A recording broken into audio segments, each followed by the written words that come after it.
Welcome to Brunch with Besties podcast. Boop, boop. I am Sherry Renee. And I'm Chanel. Our mission is to heal and help others as we heal and help ourselves through purpose-driven conversations. That's right. Today we have a special guest here with us. Yes. We have Mr. Willis Cooks. Woo, woo, Hey, welcome. hey, Welcome. I'm with Chill the Will. today. Chill Will Radio is in the and by in the building I mean virtually. Virtually. Do what Here we with can. us, because, Right. But it just feels right to say in the building. So, he's virtually in the building here with us. So thank you so Yes. much for coming. A building, some type of building. There you He's go. at the Good News Studio out in Yes. LA holding it down. You see it in the back. We see it in the back. Welcome. So today we're going to talk about Black men and mental health, as it Yes. relates to the Black Lives Matter movement, coronavirus, and, whatever else we learn as we're working through this conversation. But before we do that, we're going to start like we always do with a toast. So Chanel, who are you toasting to today? I'm gonna so I saw a meme earlier by Lil Duval that said like women need to start supporting Black men and like shouting them out, because it really is some great guys out there. And that's true. There are some really great Black men out there in the world. So salute to you all. Willis is here with us. He's a Black man. Shout out to him, and Keith Good News over at the Good News radio station. I just know a wealth of great Black men. Sherry's brother, shout out to you. Just all of them. I could go on and on for days. My son. So yeah, we want to love on Black men and show them that we do love and support you, and we not just using you for meals. So Black men. Yes, we love y'all for real. We love y'all for real. Thank you. So Willis Cooks, who are you toasting to today? Who do you want to shout Who out? am I toasting to today? I am going to toast to. I'm also Black men as well. Okay.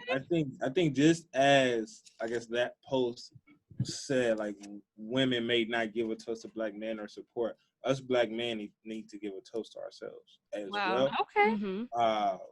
Because a lot of the times we take on everything without fully looking at the reason why we're taking on things. Without fully looking at the reason why we're taking on things.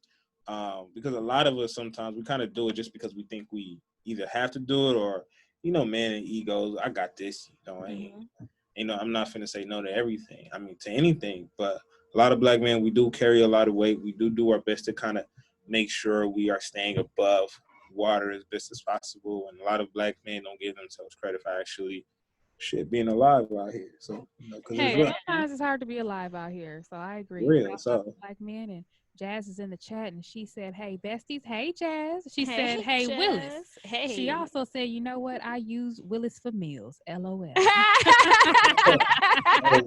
Hilarious. We gotta get some vegan junk food, man. Yes. And shout out to Jazz. She will be joining us on Kobe Bryant Day. So August 24th, we will have Jazz. That's Kobe Bryant Day. Makers. Yes, Oh, it is. That's the holiday. Okay, I'm rocking with that. Yes. But Sherry Renee, who you giving your toast to? My toast goes to the ladies of Never Not Extra. Okay. You know why? Because they came in, they shut it down. They did. It was a really good episode, and they talked about being besties and being business partners, and I think that it was a really great episode. So shouts out to those ladies. You can catch them. You can catch that episode on YouTube if you missed it. By searching Never Not Besties, and you can also catch them every Tuesday and Thursday at 10:30 p.m. Central Standard Time, which is 8:30? 8:30, yes. Pacific Standard Time. Yep. And I see Scarlett is in the chat as well. So hey, Scarlett, hey. Yes, hey girl. Yo. So we are now going to break bread. So we're going to check in. We need to know how we doing. So Chanel, how are you doing? A question that that Chill Will asked us when he joined. And he sounded he was being such a therapist. Right. Like, he's like, so how are you, ladies? Right. And I was trying to beat him to it, like, so how you doing? Like, let me get it out first. But no, like I was explaining to you both, it's a very tough time for educators and for students. I know we felt like this first with those people who worked at grocery stores or like those necessity type of stores. We felt, sad for them. We were reaching out to them. We want to support them. Then it was like hospitals, doctors, medical staff. We support you. We love you. We feel for you during this pandemic. And now it's coming on the teachers and students. and what this pandemic is doing to schools and education is very hard to watch.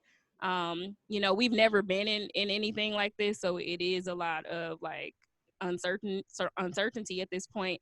And I'm just, you know, just pray for students and educators around the country, not just in Wisconsin, but everywhere. It's tough, man. It's gonna be a tough year for us all. But we gonna get through it. Won't he do Yeah, it? won't he do it, child? Willis Cooks, how are you doing? So I normally I always say like, I'm good or I'm just chilling, and I'm like, I've been actively working on saying something outside of I'm good or I'm just chilling. But for right now, I'm feeling, I guess, solid, I guess. This is the first time in a very, very long time that I've been really, a lot of my connections, a lot of people in my life, the things that I'm doing, the work that I am doing, and the path that I see my life going down. This is the first time in my life, a really long time, I really felt appreciative about it. I think, yeah, it's important to be thankful and of everything that you have, but also appreciate the path that you see your life going down, because it could be going down somewhere else. Right. And I had to take a second to look back a few days ago and actually see where my life is going.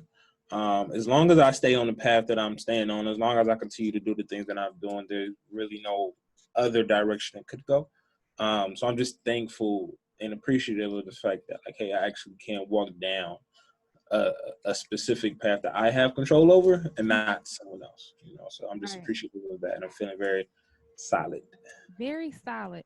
And it's so interesting to hear you say, like, you know what? I'm not going to say I'm good. I'm not like, because those are the standard answers. And people be Yeah, like, all right. And then they move on, but really to sit in it and to find the correct word to articulate how you feel. But you are a therapist. So, man, that thank, shit hard. It don't matter what well, it thanks for is. teaching us. No, but I think that it's a good demonstration of, you know what? Like, really Yeah. sit with yourself and really think, like, how are you really doing? Mm-hmm. Like, let's get away from the fluff and get real about it. Exactly. So I Exactly. appreciate that. Yeah, that was dope.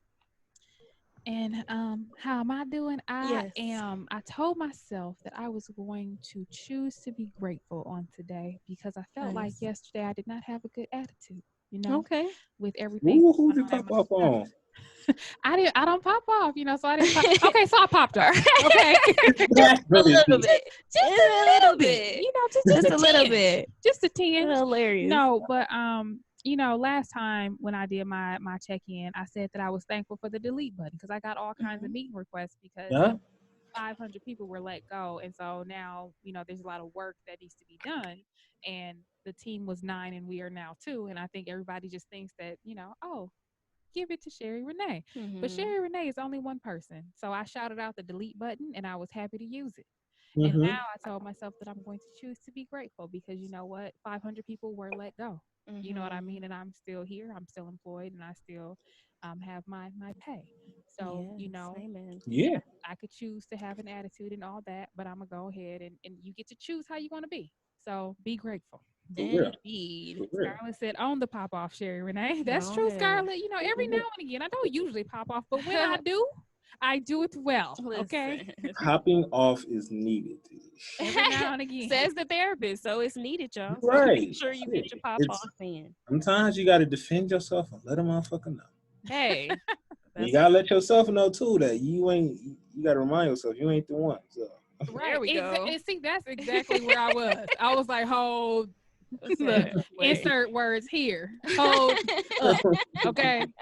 But then I said I digress and let me, choose Woosah. how I want to be Yes. because we did self-care I was just gonna Sunday say and we that. meditated and we let go of some things and we We picked did. up some nice things. So I Yes. want to continue in those And nice our things our that we lower picked up. self died. The So lower self had to go. there we go. But the lower self did come out just for a hot split Oh, second, shoot. child. And I was hey, happy I to see her. I believe, was like, hey, girl.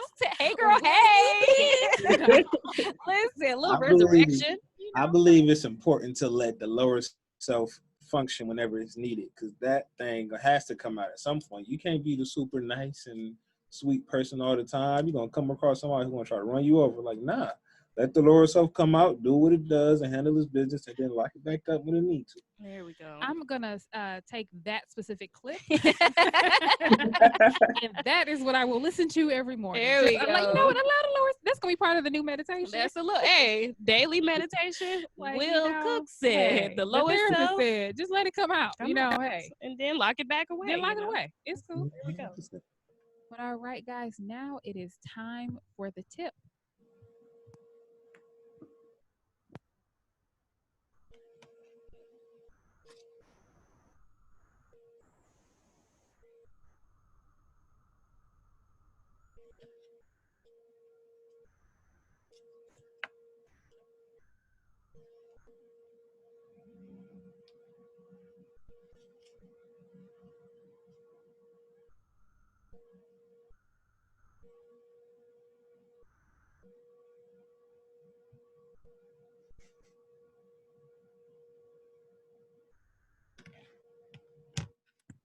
All right.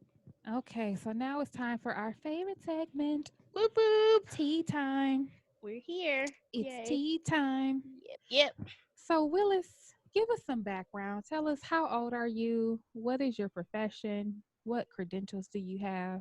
Let's just start there. Yes. Please explain all the letters behind your Yes, name. 'cause You we got a see them lot. all. We was like LMNOP, QRS, QRS, TV. TUV. Who's next? Like all the letters. I am a smooth 28-year-old out of LA, out here doing this therapy work, man. So in terms of credentials and everything right now, ACSW, that basically means Associate Clinical Social Worker. It basically means before you become a licensed clinical social worker, you have to be supervised, and you got to take 2 state tests. Yeah, you got to take 2 state tests. You got to take a certain amount of classes. You got to be supervised for like 3,000 hours or something like that. It's a bunch of stuff. But I'm done with everything. I'm just waiting on California to tell me, like, hey, yo, go pass that test real quick. You know. But this me, therapist. I've been a therapist, specifically an individual therapist. I want to say for about 4 years now. Specifically for about 4 years, and the reason why I got into therapy was because I didn't like the way Black children were being treated by psychiatrists. I was introduced into mental health through this thing called a residential treatment center. Children within the foster care system, they go there for various reasons. But a lot of the children there, they're on psychotropic medications. Mm-hmm. And what I noticed is that, like, hey, you can have the super bubbly kid who are good. And, to me, he's just a regular, energetic Black little boy or Black little girl just doing their thing. But you have the white counselor or the white social worker or the white therapist or the white staff member who are saying, like, yo, this kid is too much. Mm-hmm. So, we're going to recommend that you see a psychiatrist, and psychiatrists are saying, like, oh, this kid is too much. So we're going to give them, some drugs, and that's not to say that all psychotropic medications are bad, because some of them are needed. Like if you are schizophrenic and you got hallucinations and you see little people running around on the table and you hear voices and all that, you need those meds, homie. Like you need them. But to a lot of these children out here who I believe did not need the meds, and I started to see once they took the meds, they personality and everything immediately switched. Mm-hmm. I'm like, hell no, this ain't cool. This ain't cool at all. So that's what caused me to really get into therapy. And that's what caused me to really get into the psychiatric side of therapy. Because you could just do therapy and just only work with like people who are like depressed and people who are like have everything together and it's just minor stress and things, and they just want to maintain, their current mood. Or you can work with somebody who's like psychotic, or work with kids who like people deem as bad as fuck and don't want to mess with them and things of those sorts. So I like to work with a lot of the challenging people, because I feel like that's a lost population within a specific field. Let's just give them meds and sit them on about that day when it's like, nah, I'm not cool with that. So that's where I'm at. Wow. That's really interesting, because I was going to ask you about that, because you just mentioned that you didn't like high school and you were bad. Well, you said, these was your words, not mine, that you was bad. So I wonder if that has something to do with why you chose this field, because I haven't run across a lot of Black men who are psychotherapists at all. So you might be the only one. Yeah. So like I chose, let's say I chose social work only because I was raised in a foster care system, Oh. and I was like, familiar with social workers. So I was like, Mm-hmm. hey, I had a social worker, so let me do Mhm. this. But then also the director of the program when I went to school, I went to Clark, Atlanta. The director of the program out there, she just sold it to me the right way. So initially when I got into it, I was like, yo, I want to work with like the county. I want to do like DCFS work and work with Mm-hmm. like foster kids and all this other stuff. But once I got into there and I seen like all of the policies and everything with it, I was like, hell no. Mm. I am not a fan of like DCFS. I am not a fan of like that system. Right. Like, I Right. understand the basis of it and the purpose of it, but the system that that destroys a lot of families, especially when DCFS as the system tries to make an example out of specific people, Mm-hmm. specifically like Black people. fathers. Yeah. Ooh, that too. Mm-hmm. Specifically fathers, I was like, oh nah, hell no, I'm cool. So Mm. that's what caused me to get away from the DCFS. And then I ended up getting into the mental health side. And then I was like, hey, okay, I need to at least work directly face to face with people because I'm not the computer, sit at the desk type of person. Like, nah, I will go to sleep real quick. I'm good. Hmm. Mm. Yeah. But in high school, I was terrible. Like, I was the worst kid ever. I barely Moni, graduated high school. Moni Oh from Never wow. Not Extra is in the chat. She said, "Hey Hey. besties and hey Willis, hey Moni, Hey, hey girl." Moni. And don't Yo, forget you can catch Never Not Extra every single Tuesday and Thursday at 10:30 p.m. Central Standard Time, which is 8:30 p.m. Pacific Standard Time. Yep. Yep. Scarlett said, "Yep, there is a lack of cultural competency with a lot of professionals working with youth of color." And Scarlett works with youth of color. So, Absolutely, she does. And yeah, I totally get what you were saying, Willis, about the DCFS. Because I work in a school, we were talking about that. And I've had, several instances where, families have to have those interactions with the Department of Children and Family Services, as well as, going to outpatient services. Like we've had some kids where we was like, okay, they need something. But the beauty for us too, we have a Black psychotherapist that comes to work with our kids, so she definitely has a way different approach than what families are used to. Like she's definitely an advocate and trying to keep them in the school as much as possible, but let's try some other stuff, some stuff that you might not think about. Like medication is usually her last resort. Like that's the yeah, last thing we gonna do. So I totally understand that, and there is a huge need for that, because those are the people that are being kind of missing and they're disappearing, because we're like, just give them medicine, they good, all right. yeah, that's 100% true. And like I said, I'm not for it.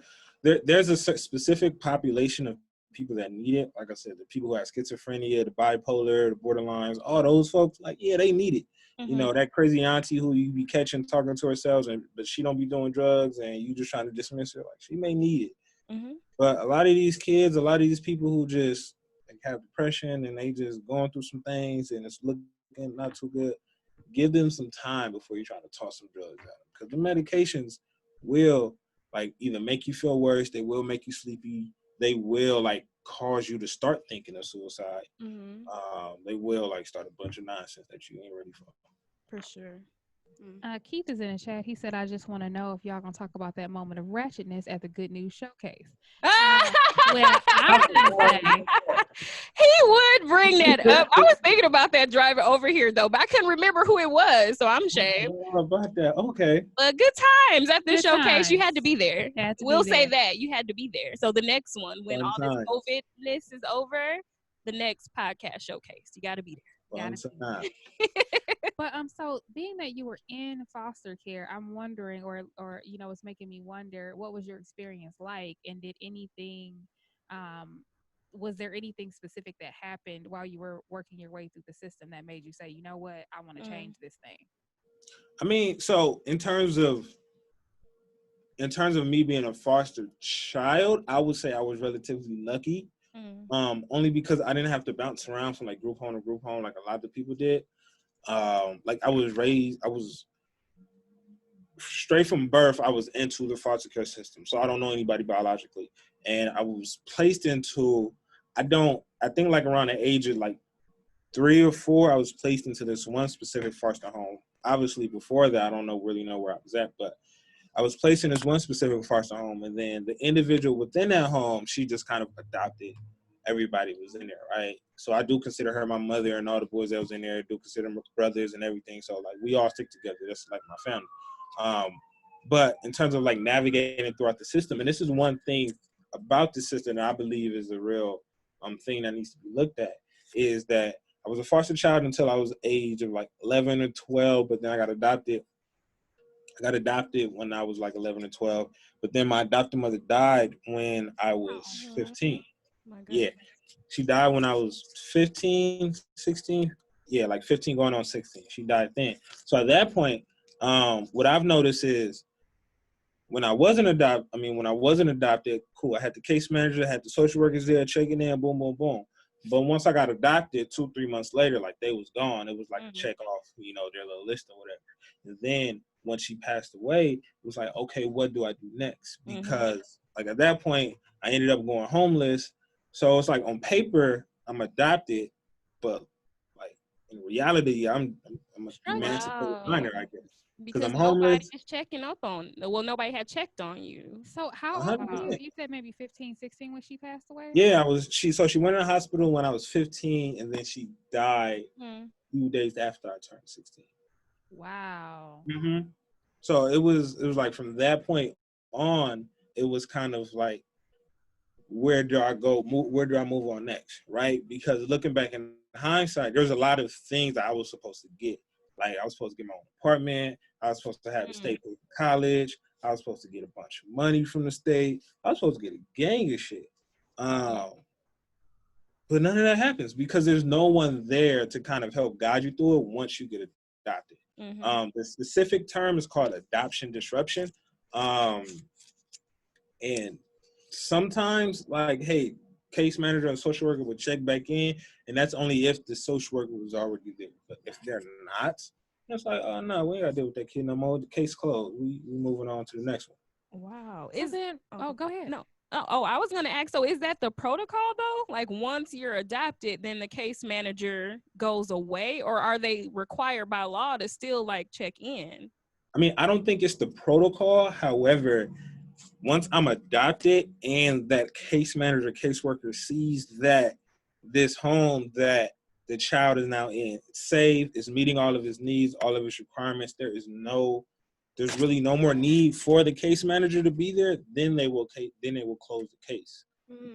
They'll open like a case back up, or they'll keep a case open if they see something wrong, if they see some type of red flag. But if it isn't any red flags, there's no need for them to keep the case open. They got so many kids they got to deal with.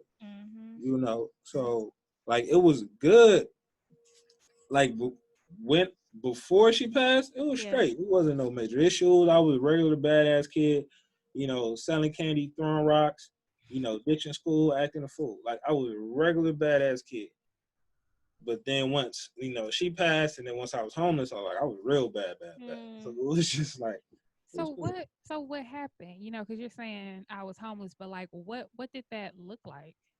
So she passed 16. There was a few months after that, the family, like me, my brothers, and my uncle, we moved into my auntie's house.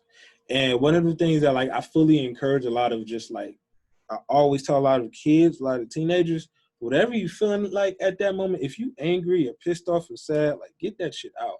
I don't care if you gotta curse me out. I don't care if you gotta punch this pillow or whatever it is. Just get it out. Because at that point I was really like angry. At that point I was really angry. I was really sad. I felt really guilty about the way I handled the death and everything. So I just started to act up, right? I started to just be retarded. So I ended up getting a lot of the houses that I went into, I ended up getting kicked out of. So like I got kicked out of my aunt's house. Like I kicked out of my brother's house. Then once I got kicked out of my brother's house, I was living with my girlfriend at the time. And then I was living with my homeboy. But like at that age, you don't want to feel like a burden to anyone. So it was just like, you know what? I'm not finna ask y'all, can I come over? I'm finna just go sleep underneath this freeway and just be cool. And so like whenever I didn't feel like going to any other house, I would just go to my spot underneath the freeway. And that was like, I don't know, at that moment when you're in survival mode doesn't seem like survival mode just because it's what it is. So to me at that moment, it didn't look like, hey, I was homeless. It didn't look like I was doing bad or anything, because it was like I was still making money. Like I was selling candy and making $1,000 a week and doing all this other stuff. Like, so like I was cool, but it didn't hit me until like later on. It didn't hit me like why I was like acting a fool and doing all of these things and everything like that. So it was like house to house, underneath freeways, sleeping in schools, and that was like the norm for a good minute. And nobody at school like saw like picked up on this at all. Like not a teacher, not a counselor, like nobody. Like you're 16 and nobody's like noticing like Well, it's too many kids, and this is like another part of the system right there. And you working in the school, I'm sure you understand this. There's too many kids and not enough supporters. Absolutely. Like, so it's like I'm just one kid amongst 300 kids, and out of 300 kids, you got 300 different issues, and you got 2 or 3 people to be on top of those 300 issues. So you get lost. In the system or in the school and everything. So, and because I wasn't like, because I don't have the thuggish look or anything like that. Because I didn't have that look, it was just like I never stood out. And because it was everything that I was doing, I was able to do it without causing any trouble, without problems coming to me, like whether it be selling drugs or whether it be, selling cars or whatever. I was able to do a bunch of stuff without problems coming my way. So nobody looked at it as like, oh, he's an issue. It's just like, oh, he's just making his money doing his own little thing. Wow. Keith says that's mad deep. And Moni says, Willis, you a survivor. Absolutely. And I think I saw, Lotus Hustle is in here too. She said, I'm loving the convo, much needed. We need to talk about mental health needs of Black and brown children. I agree. That is 100% true. So I guess bomb, you totally dropped a bomb He on us. absolutely did. That's number one. Number two, it's amazing to see how far you've come, and that's inspirational in itself.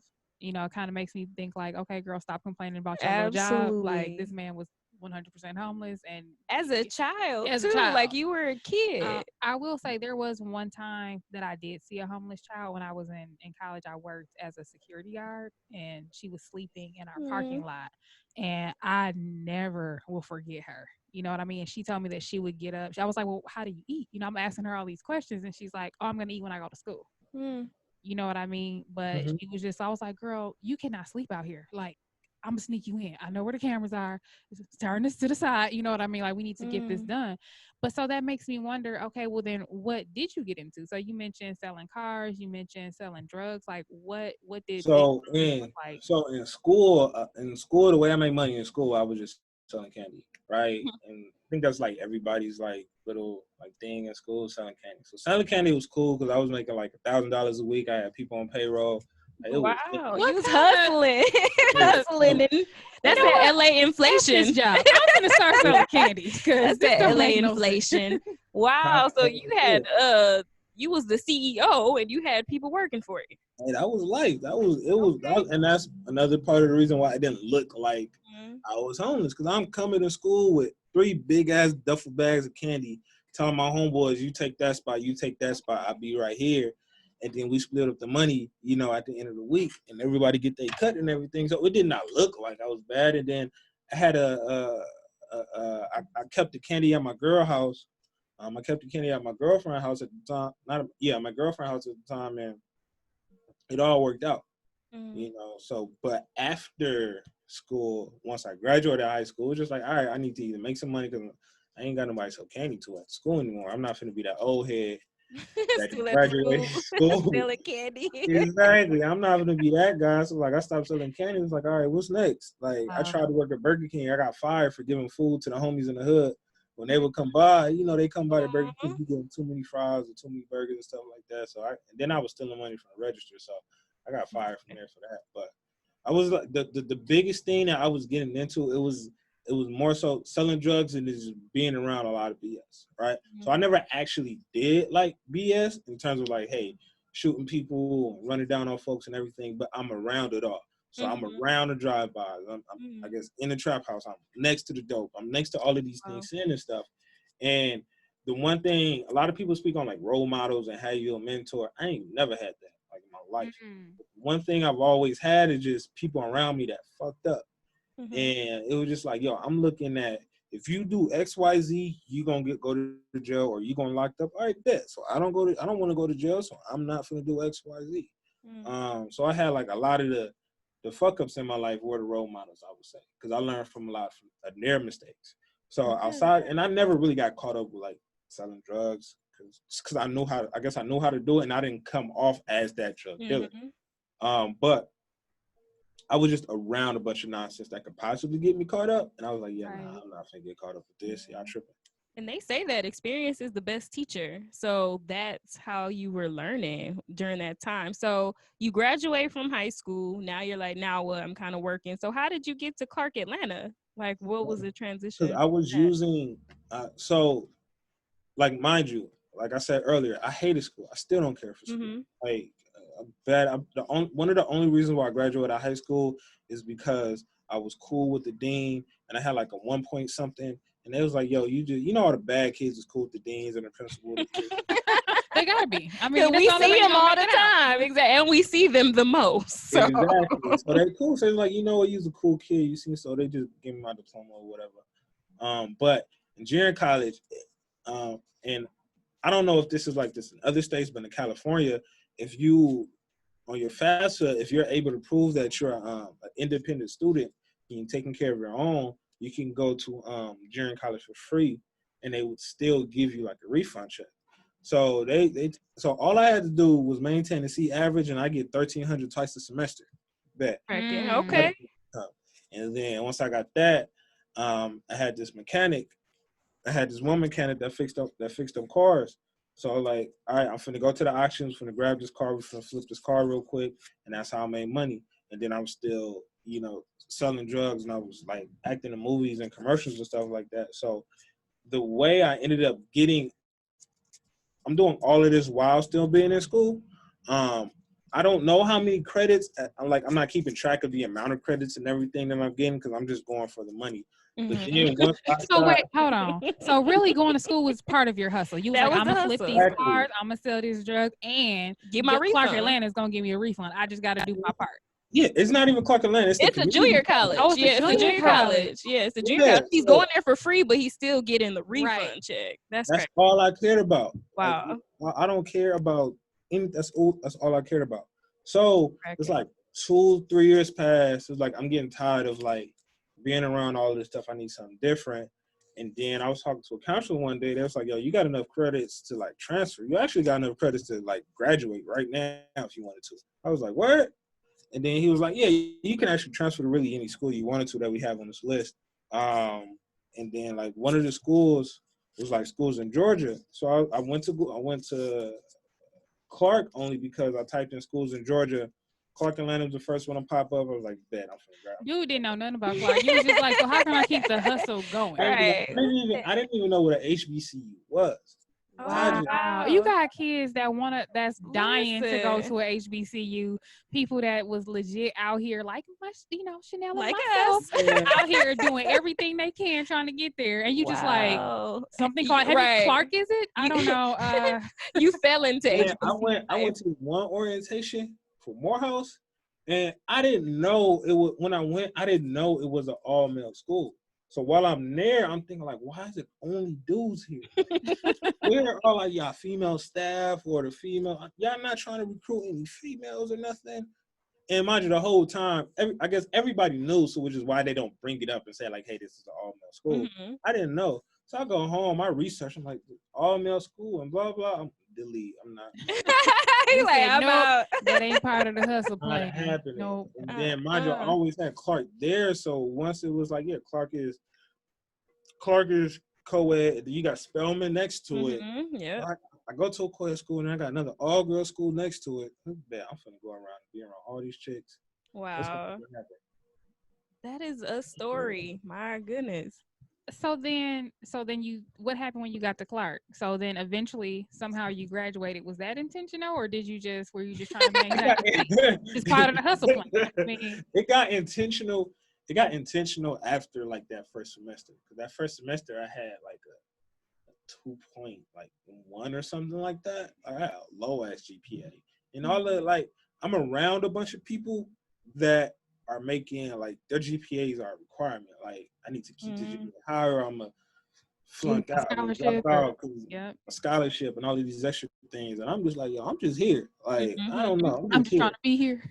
Listen. Exactly. I'm just here. So after that first semester, I looked at that. And then I started to see other people's GPAs. I got ashamed of my little 2.1. So I was like, nah. So after that first semester, that's when I took it a little bit more serious. I was still doing like the little hustling thing out there. I was still selling like weed and stuff out there, but I was doing that to pay tuition because I didn't, mind you, like if the adoption thing and the system like didn't kind of leave me alone, I would have had the bread to pay for college. Like they would have paid for it. Exactly. But, exactly. So, but however, so what I had to do was I had to like sell drugs in order to pay for like tuition. I had to do all of these things in order to pay for tuition. But it's like in hindsight, that was dope because what I've realized is like, hey, I could like tell a financial aid counselor my story, make them cry real quick, and give me a bunch of scholarship money. Bet I'm gonna use this. And it was at that point to where it's like, okay, Willis, you didn't go through like this bullshit for like nothing. Like that's to like help you understand certain things and take you down a certain path. So that's where I started to take it a little bit more serious instead of just like going with the flow. Wow. So then did it ever catch up with you? So if you were selling drugs all this time and like you said around these people, when you were ready to be done, how difficult was that? Because you know a lot of times when people try to change, but if they stay in the same environment, then they tend to get caught up in a cycle. So I have and Keith called me racist. So like, I just called you Willis Hustle or Willie Hustle. Willie Hustle. I love it. For sure. That should be your name. Willie Hustle. So I'm trying to figure out like what kind of tricks you got up your sleeve for the daggone podcast. Listen, tell your girl, we gonna talk about that off air. It's always a way. It's always a way. But it wasn't difficult to like, I guess, get out or to stop only because for one, it wasn't me and a bunch of other people. It was just like me, and I was doing this for a specific reason. And I always told myself like, yo, I'm not doing this forever because like I knew people who were like 40 and 50 years old. Going on the block selling drugs, and it's like I'm not finna be your old ass doing that shit. Like that's not happening. So, I brought up the whole like he called me racist thing because like my first time really being around white people was when I went to grad school, and this is like 25. My first time really being around white people. Damn, that's like 3-4 years ago. Shit, that was recent. And where did you go to graduate school? Cleveland. Okay. Yeah, so I went to Case Western Reserve in Cleveland.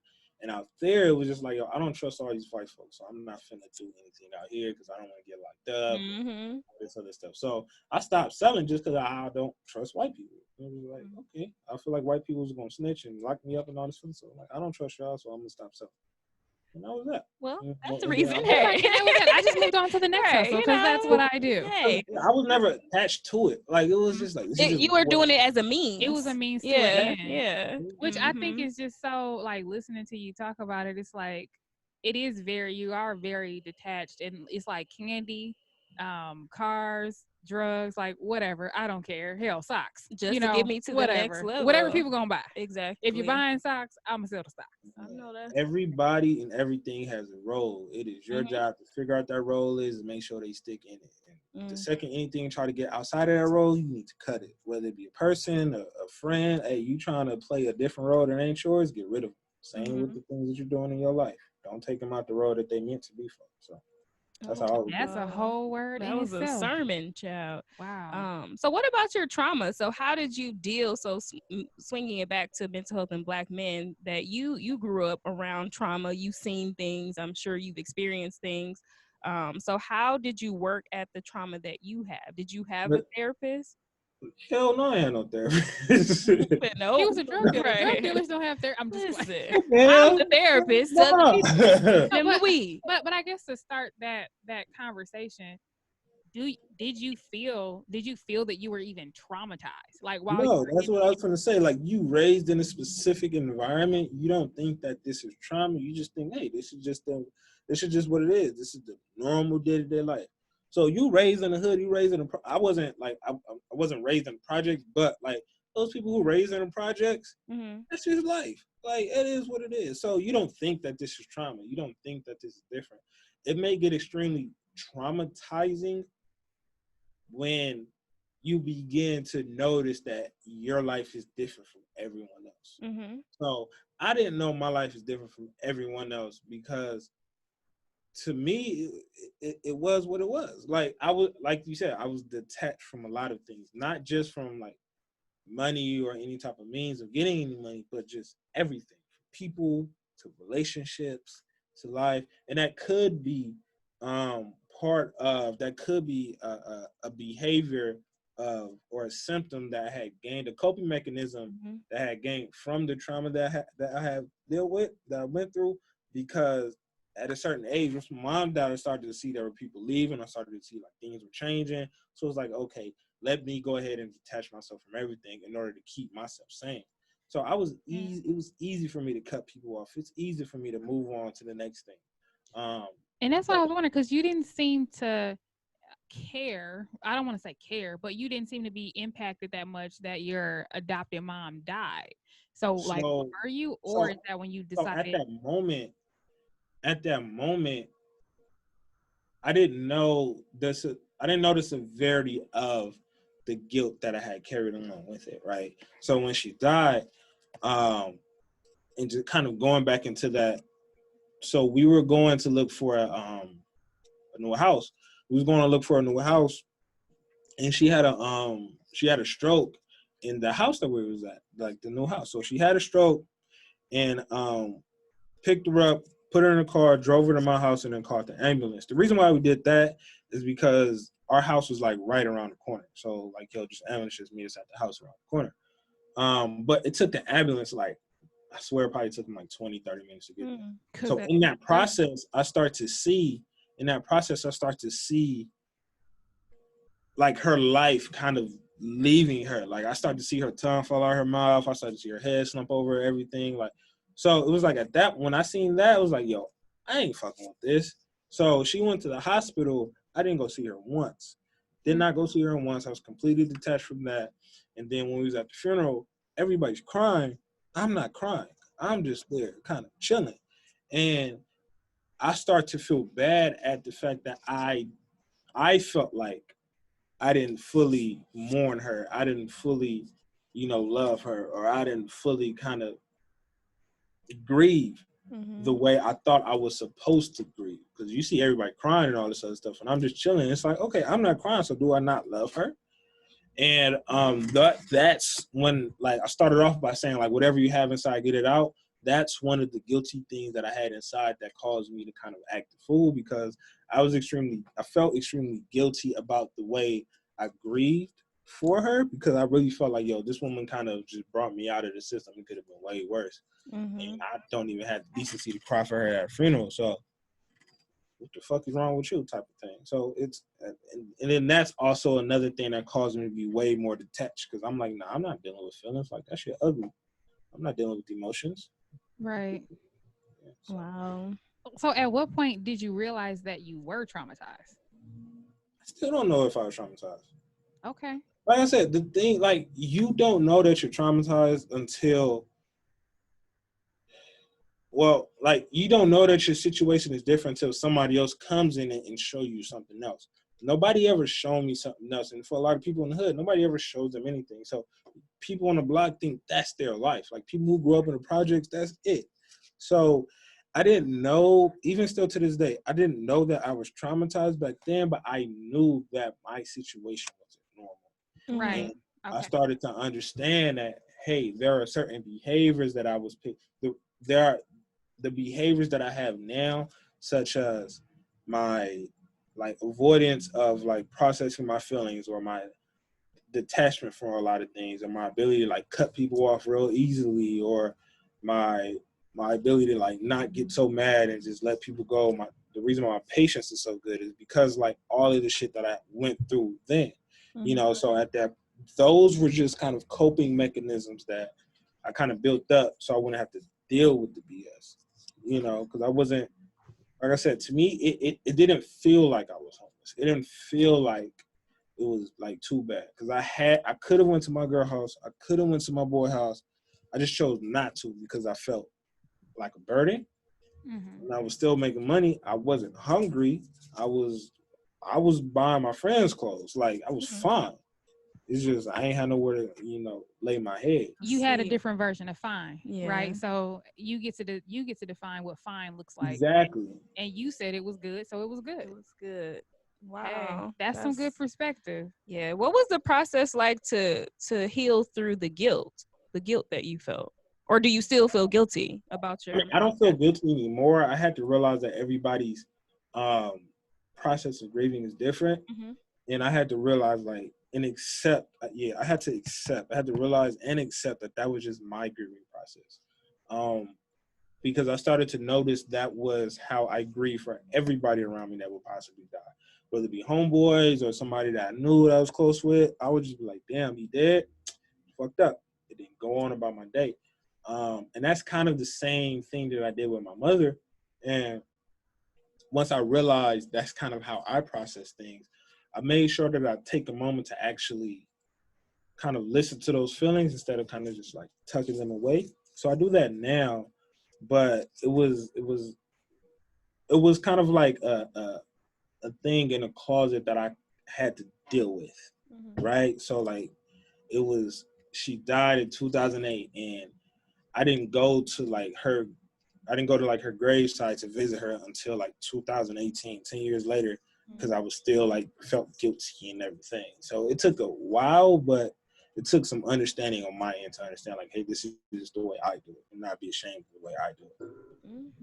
Yeah, I kind of feel like you speaking to me. It's a therapy session for me because I'm that way also. I detach. I'll just kind of bury it and keep going about myself. And I've done that at funerals. People are like, why is she not crying? She's just sitting there. But I can resonate with that for sure. Wow. Yeah, that is wow. I wasn't expecting this conversation to go this way, but you are very interesting, Willis, to say the least. Willis. Right, you are so interesting. But I wanted to ask you. I know we've talked a little bit about. I don't know if you followed our Day of Mourning episodes where we've talked to different people about police brutality. So I wanted to ask you, how do you feel, or what's your thoughts about police brutality and Black Lives Matter and everything that's going on right now? So this ain't therapist Willis talking, but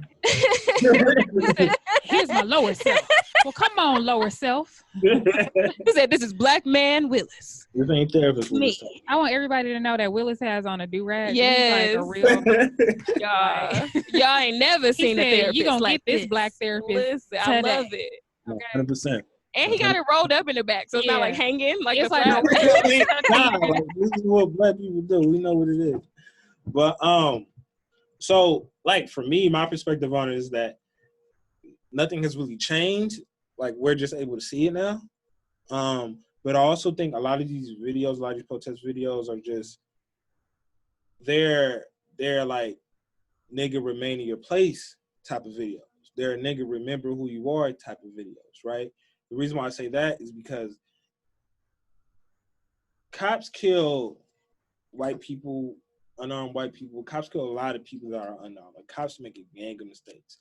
However, the only thing that's publicized is the way we get killed. Obviously, we get killed at a higher rate. Obviously, we get killed way more often.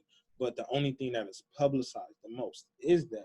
And for me, it's a nigga remember your place, because we could kill you.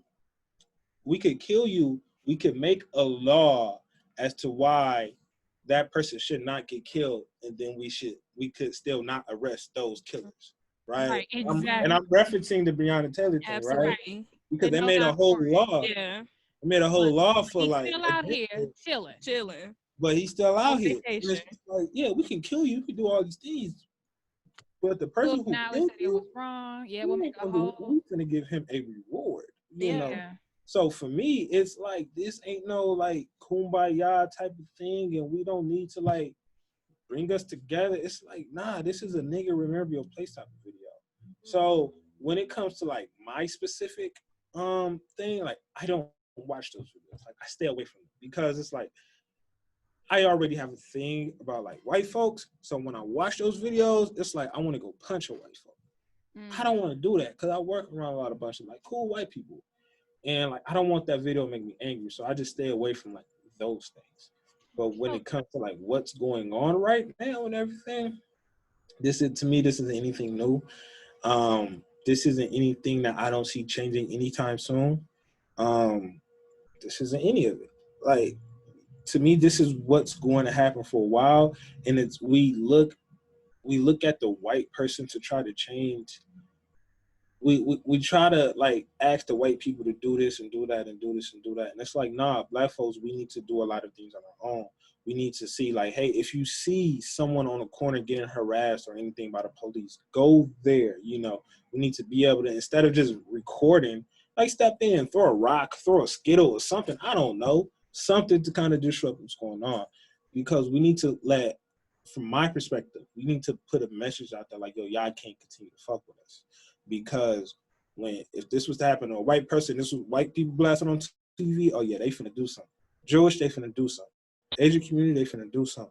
When it's black folks, they gonna go ahead and put stuff on Instagram and protest for a little bit and do all these things. And let's go ahead and write Black Lives Matter on the street. Let's go ahead and do all of these things to kind of shut them up. Because all of this stuff to me is just like a lot of hush money type of stuff. yeah, it's like Yeah. symbolic gestures that don't amount to any Yeah. change, right? About Because We we nothing. want didn't ask for change. any of that. So it's nice, Great. but We that's now not what have we a asked mural. for. Right. We have a street named Black Lives Thanks. Matter lane or road or whatever it's called, but we didn't ask for that.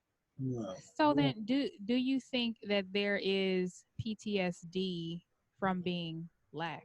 Oh, 1,000%. You know, and I think the PTSD manifests differently from black women and from black men.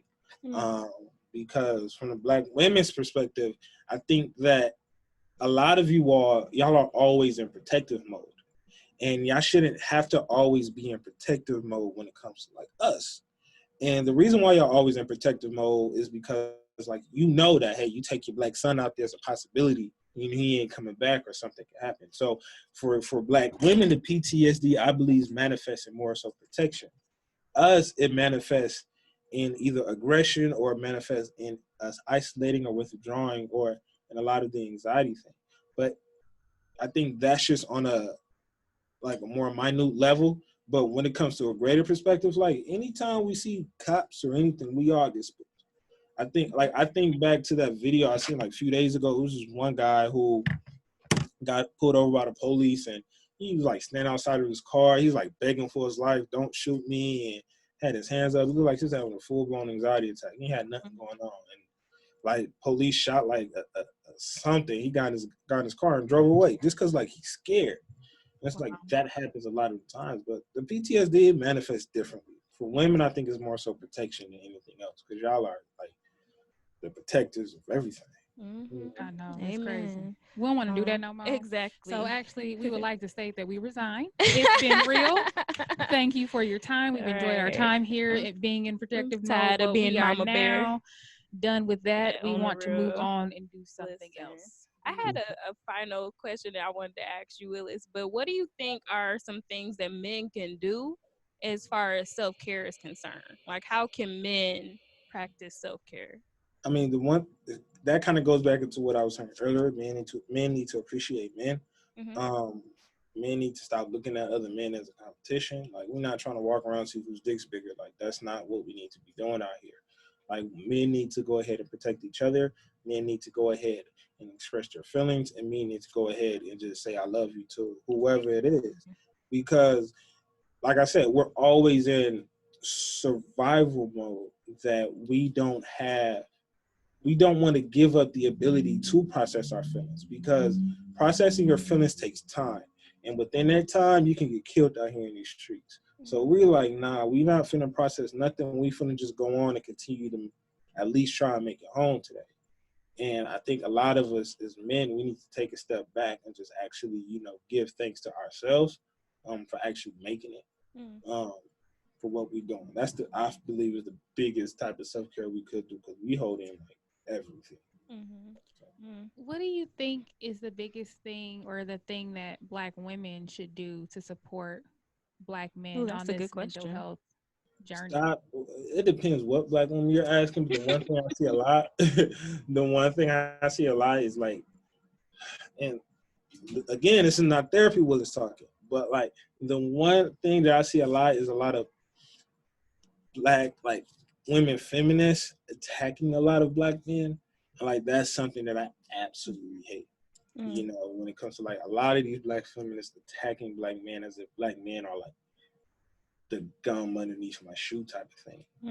And it's tough to watch because when I see that, I just see as a therapist, when I see that, I just see trauma. I just see like, hey, you as a black woman, you're hurt in some type of way, either through your father, either through multiple like ex-boyfriends, some type of like trauma within your life.